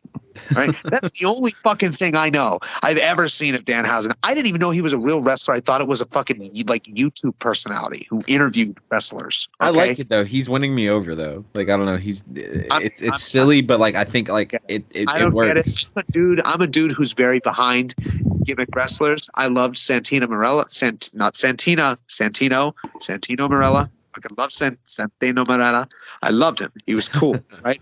I loved oh God, what the fuck was his name? I always fucking forget his name. He's so fucking funny. The dude who has the dick thing where he, like people grab his dick and then he flips him with it. Oh, you're talking about I know exactly, and now I can't remember the name because you fuck. God, what was his name? It was like something Ryan. Oh, Joey Ryan. Joey Ryan. Yeah, Joey Ryan, dude. I fucking love it. You know, it's hilarious. But I just don't get Danhausen. I just don't. I don't know if it's because I'm too old. I never thought I'd ever say that, but if it's just because I'm too old, whatever. But like, I just don't get it. I just don't. It's whatever. People can like it. That's whatever. You can like whatever you want. Everybody's entitled to their opinion, but so am I, and I just don't get it. Yeah. It's something they haven't done enough with him. The whole curse thing, I don't. It's not doing it for me. You know what I mean? It's just he just seems kind of. I keep saying bland for a lot of things, but it's really just like boring. You know what I mean? Like it's not. It seems like something a fucking 5-year-old would be into. You know what I mean? I agree to disagree, but that's fine. That's like to me it feels that way, and that's me. You know what I mean? I'm just, who the fuck am I? I'm some loser from the woods. You know what I mean? I ain't fucking nothing. You know, so it's whatever. But that's how I feel about it. I do want to say this, and I feel like this needs to be put in. This is sort of has to do with this, but not really. I need wrestling outlets that are on social media to stop fucking writing articles about kayfabe shit as if it's true. Because because when I was going through Facebook, I saw an article, and this has happened so many times. I saw an article that said Danhausen wants current AEW star fired. Now, as soon as I read the title, my thought was, okay, this is probably some reported backstage shit, but 9 out of 10, I'm going to assume it's bullshit, like most backstage bullshit. So I go ahead and I'm like, I'll indulge. I'll read it. It was about a tweet where he wanted Smart Mark fired because it was all kayfabe. And yeah, I mean, I've been seeing that shit a lot too. Like, I need them to stop. I get it. Wrestlers today aren't like they were in the 90s where they're doing wacky shit backstage. It's pretty boring, but don't do that. Don't start doing that, because I don't give a. If I cared about what they tweeted, I would follow their tweets religiously, and I don't. Yeah, the only tweets that I follow religiously are the Iron Sheik's weekly tweets of fuck Hulk Hogan, because I get those. Every other day or so he tweets something about fuck Hulk Hogan. I don't know why, but he does, and I love it. It's funny to me. I see it on my thing like, Iron Sheik, you're tweeting in all caps. It's so funny. You know what? You made me think of it. I'll also take it back. MJF is another one who I'll once in a while I like to. Yeah, I mentioned it earlier. And Weston, you can put it up again late now in the video too of the I would say Happy Mother's Day, but my mom's a dirty skank. I'll share it on our Instagram. I'll Yeah, share it on the Instagram. That's funny. Yeah, no, that shit. Oh my god, that shit was funny. I laughed so hard this morning when I read that. You know what I mean? I follow it. I had to follow MJF. I had to. I couldn't help it. He has such funny tweets. I had to follow. You know what I mean? He's good. He's good at what he does. You know what I mean? He's good at being a dickhead, but on top of that, he's a funny dickhead. You know what I mean? It's one of those things where the things that he says are very mean, but my God, are they funny? You know, his promos, they're funny. You know, he says funny things while being mean about it. And I can't knock that. That's a very good form of comedy. I have honed it even, except usually I'm not talking about fans and cities and sports teams. I'm talking about myself. But whatever. Yeah. So moving forward. Right along. Rampage. What was that? Rampage was done. Oh, was Rampage over? That was it? No, that wasn't it. I was about to say, that was the main event. That was a lame main event. I think that was No, yeah, we got two more. We got Rio versus Yuka Sakazaki. Oh, I remember that match. I did see that. Yuka Sakazaki, or whatever her name was. I don't remember how the announcer pronounced it. Okay, wait, did Justin Roberts say it twice, or did somebody say? Because it sounded like it was repeated. I didn't hear it. It was her, right? Yeah, it was. It was. Yeah. Oh my God, that was weird, right? Did you hear that, Wes? What? That I think it was Justin Roberts said her name twice. It was like he said it really fast once to clarify that's how it was pronounced, and then said it in his announcer voice. So it was like Yuka Sakazuki, Yuka Sakazuki. Didn't notice that. It was so funny. It was like, what? Oh, that's making Botchamania for sure. Oh, I hope so. That's hilarious. Sexy Matthew at Sexy I Boss. did not notice that. I was busy eating fucking Yeah, jambalaya, stuff in my face when I was watching don't flex on me, Weston. Ah. I miss Cajun food. this. Dude. Whatever you come back, dude. If you come visit, I'll cook you something. You let My me know. cholesterol is. I've lost so much weight since I left Louisiana, bro. It's funny. That's probably a good thing, man. I need to fucking lose some. Dude, I lost 30 pounds since I left last year. Wow. Yeah. I didn't think I had that much weight to lose. Damn. Anyway, wrestling. Yeah. Anyway, wrestling. Riho. That match was Good fine. match. It was good. I figured she was gonna win. It kind of made sense. Not good because The best match on Rampage that night. really. I'm gonna go as far to say that. I think it was the best match. I didn't actually get to see the Jay Lethal match. So Let's move on to that. Konosuke. Okay, I won't give my opinion. I don't know his name, and I'm sorry. I really don't want to. I don't want to. I don't want to pronounce his name wrong. But versus Jay Lethal, it was okay. It was a good match. Jay Lethal has this kind of dry demeanor in his promos, and I'm not gonna dog him. I know he's super talented, and I see it in the ring. He's fantastic. Yeah. But like, I'm just not interested in his stuff right now that much. Yeah. It was very well. Like, dude, did you watch the Ring? Did you get the Ring of Honor pay-per-view? Did you see it? No. Oh, dude. So that's when he turned heel, and it was the most weirdest heel turn. I mean, they showed the clip of him turning heel, but yeah, but it was weird because like he turned heel at the end of the match when he beat the shit out of the dude, right? But the whole time he looks guilty about doing it, right? And it was weird. And then at the end of the show, when I think it's Jonathan Grisham is the guy's name, the guy who won the Ring of Honor championship. okay. Jay Lethal just came out and was like, "Oh, I trained you, so you should give me the title match first. That's what you should do. You should do that." And then all of a sudden he turned heel, but it was like the weirdest way. Like he just didn't. It was not like an actual turn heel. He just was still acted like himself, but just was being a dick to people. Like just was beating the shit out of people. But he didn't change anything. Like anything that he was saying. It was really weird to me that night. Like that, the way that he did it at the Supercard of Honor was strange. I had never seen a heel turn like that. It was like the fucking face turn from Scorpio Sky and fucking American Top Team. That shit's still a fucking mess, man. I don't know, like. No, okay, but it's like great. You're like gonna that have a face match turn. against Kaz now. Now, what the fuck's gonna happen after that? Because Kaz isn't winning the fucking belt. What the fuck are they gonna book Scorpio in? Because this minute of the year shit's getting fucking old. I'll straight up say that shit.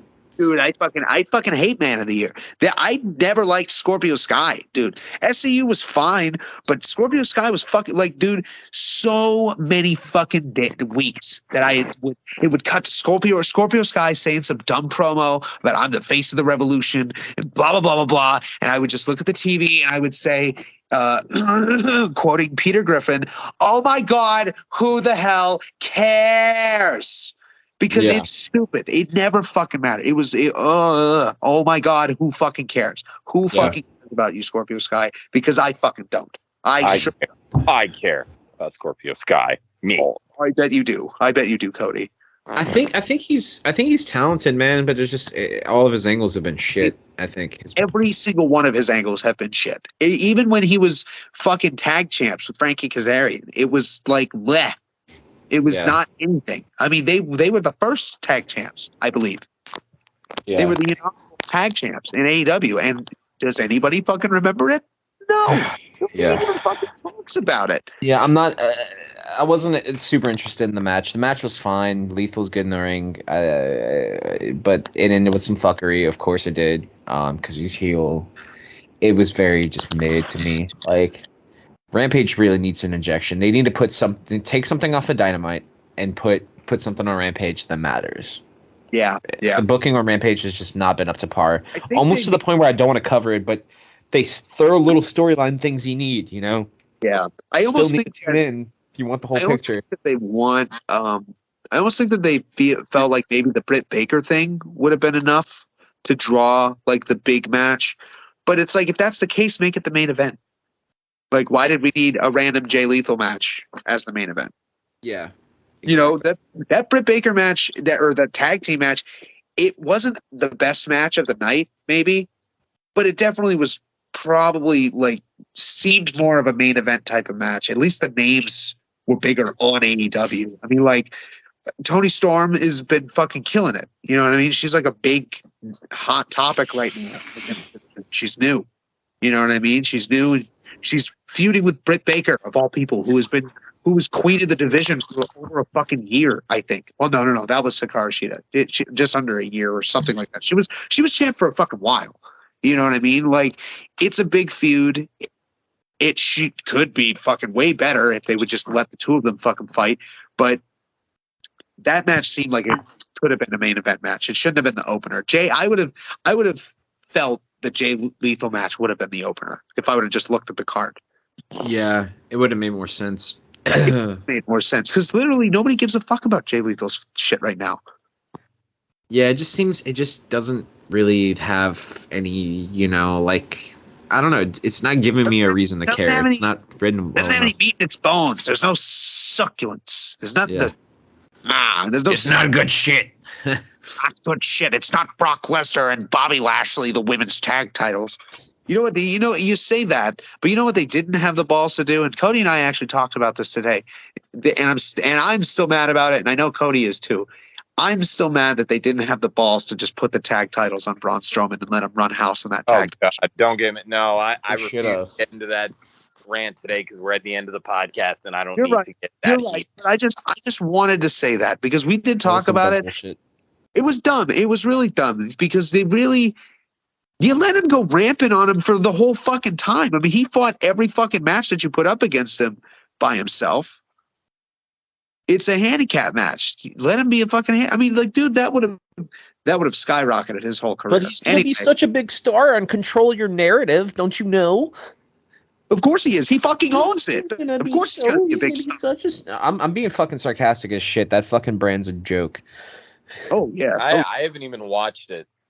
It's their whole thing's a fucking joke, and it's You know what? It and really, I'm not. I saw something about it, like something like little vignette thing that they posted about it, and I'm gonna compare it to Blackpool Combat Club beating the fuck out of Wheeler Yuta because that's all that I felt. It looked like EC3 standing there watching people beat the shit out of each other in the ring like it was Raw Underground. All right, that's what they're billing it as. It's like their version of like Raw Underground, and then like the whole Control Your Narrative thing is like some fucking like conservative bullshit behind it, and I think the whole thing is really.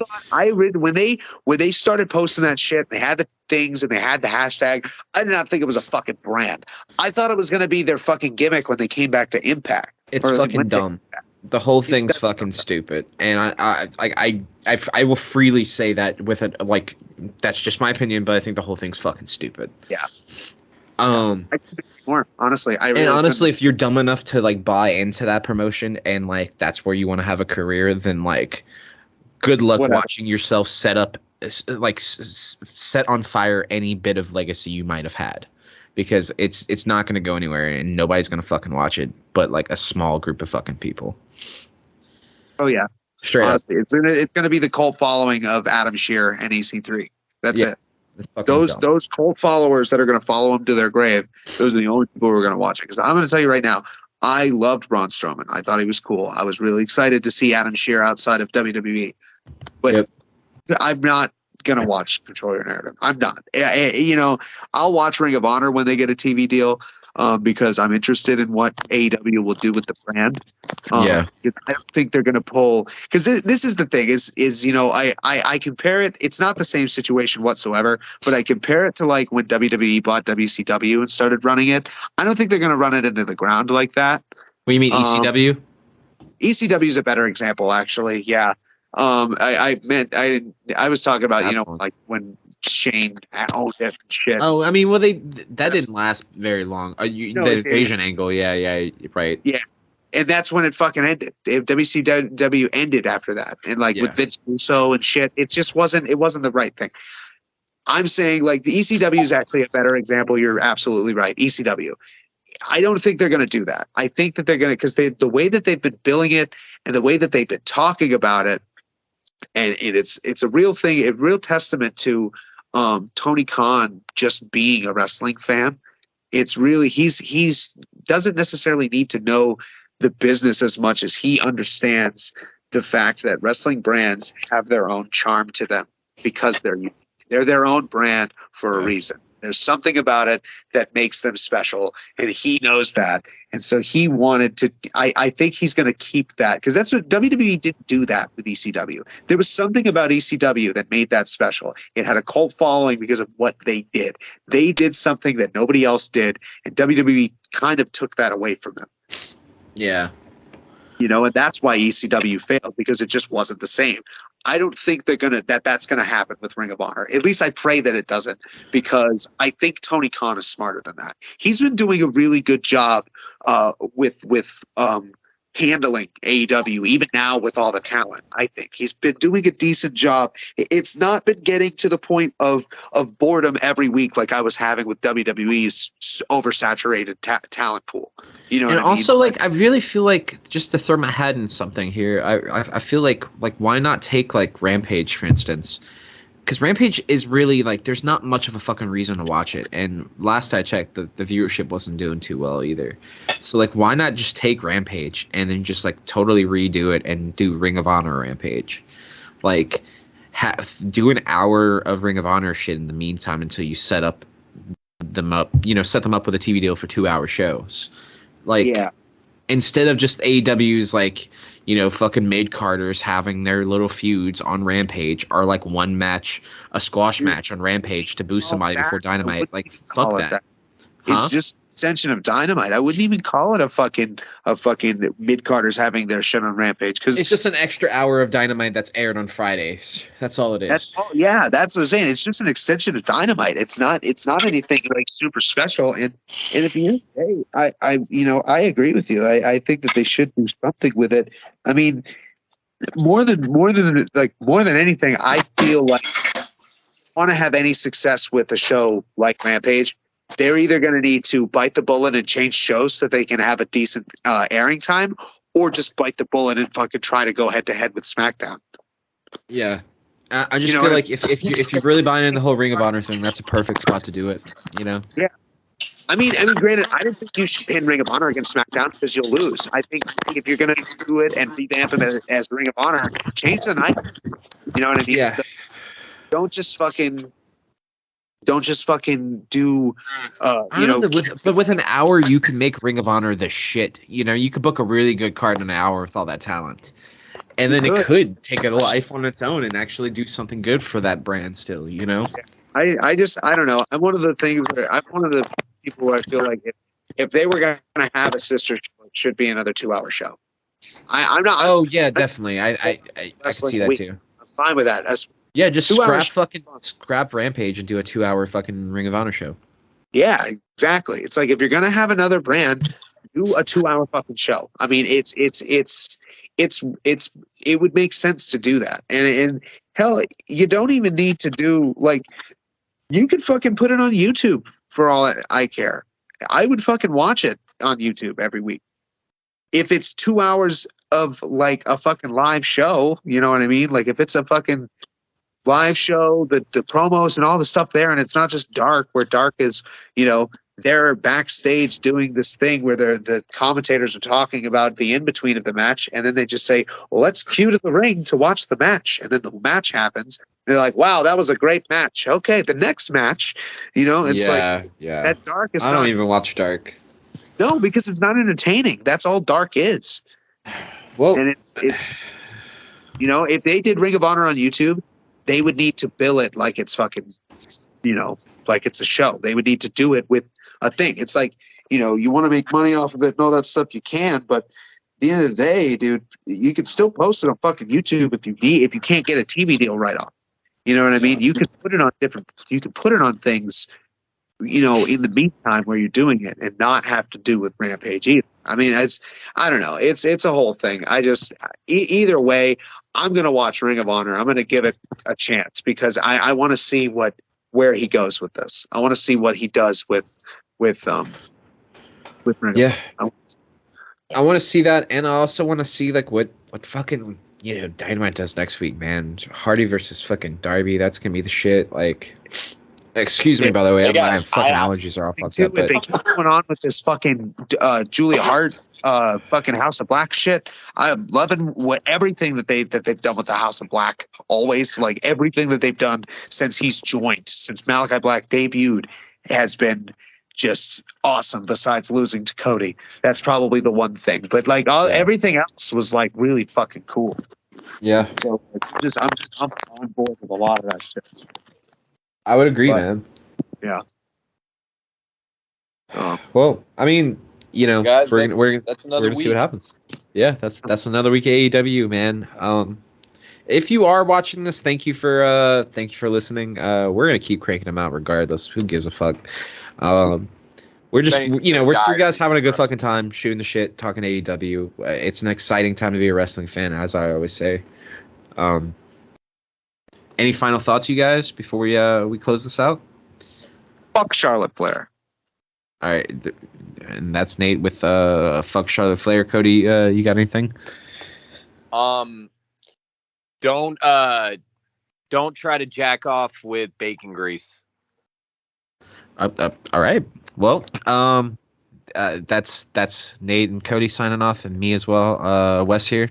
Thanks for listening. The House of Marks podcast. We'll be back next week with more high discussion on AEW shit. Y'all take it easy. Later. Use lotion. Goodbye. Goodbye.